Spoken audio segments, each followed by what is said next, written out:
All right. Let's talk about one of the most amazing pieces of tech you use every single day, but probably never think about: your car's climate control.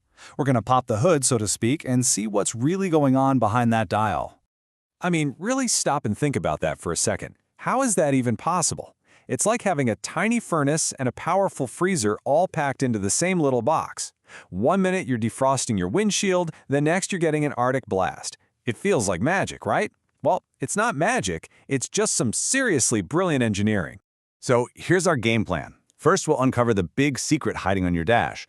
Then we'll look at how your car makes heat, and then how it makes cold, because they're totally different.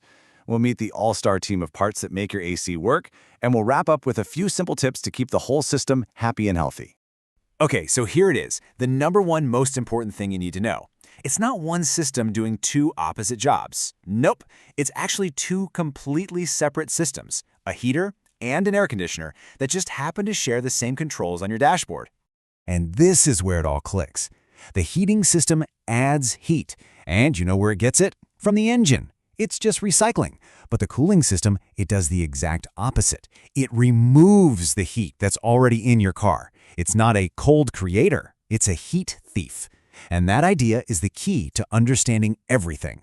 So let's talk about the heater first, because honestly, it is beautifully simple and incredibly smart.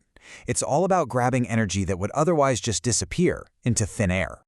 The absolute hero of the heating system is this little guy called the heater core. The easiest way to think of it is as a tiny radiator, just like the big one at the front of your car, but this one is tucked away behind your dashboard, just waiting to share its warmth. And the whole process is just so straightforward. Look, your engine's running, so it's making a ton of heat. When you turn that dial to hot, a little valve opens up and sends some of that super hot engine coolant through the heater core. Then, your blower fan just pushes air across that now hot little radiator and boom, warm, toasty air comes flying out of your vents. That's it! So what does that really mean? Well, since your engine was gonna make all that heat anyway, using it to warm you up doesn't cost you a single extra drop of fuel. It is the ultimate in energy recycling. Pretty amazing when you think about it. All right, let's flip over to the other side of the dial.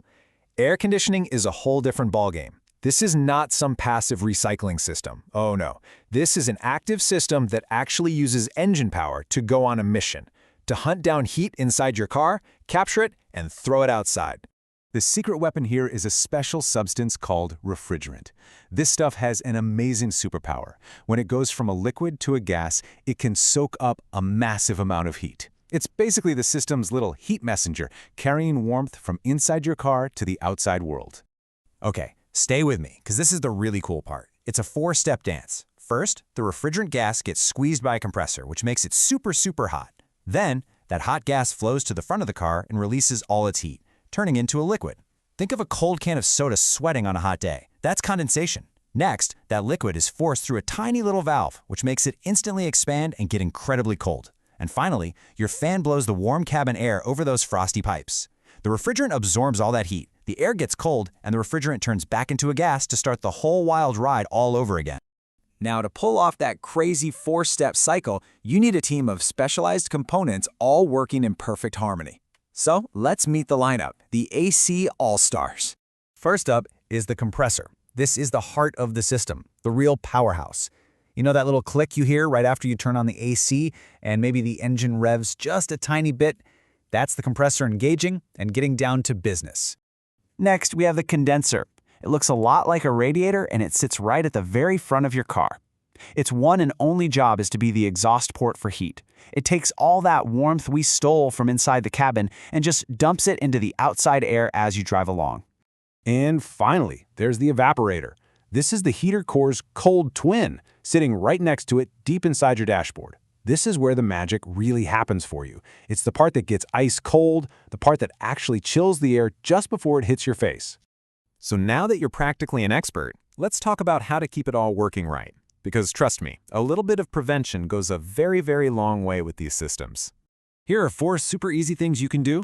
1, and this might sound weird, run your AC for about 10 minutes every single week, even in the dead of winter. Why? Because the refrigerant has oil in it that keeps all the seals from drawing out and cracking.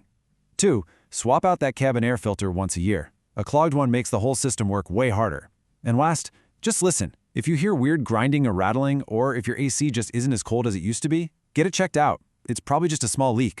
And really, it all boils down to this. Taking care of your system doesn't just help you avoid expensive repairs.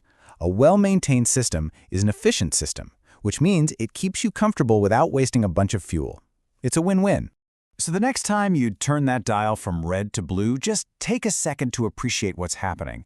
You're not just making cold air. You are commanding a really sophisticated heat pump.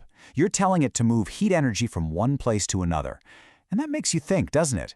If we have this incredible technology packed so efficiently into our cars, where else could it be a total game changer? From how we heat and cool our homes to how our industries work, the same basic principles that work in your dashboard could literally change how we manage energy everywhere. What do you think?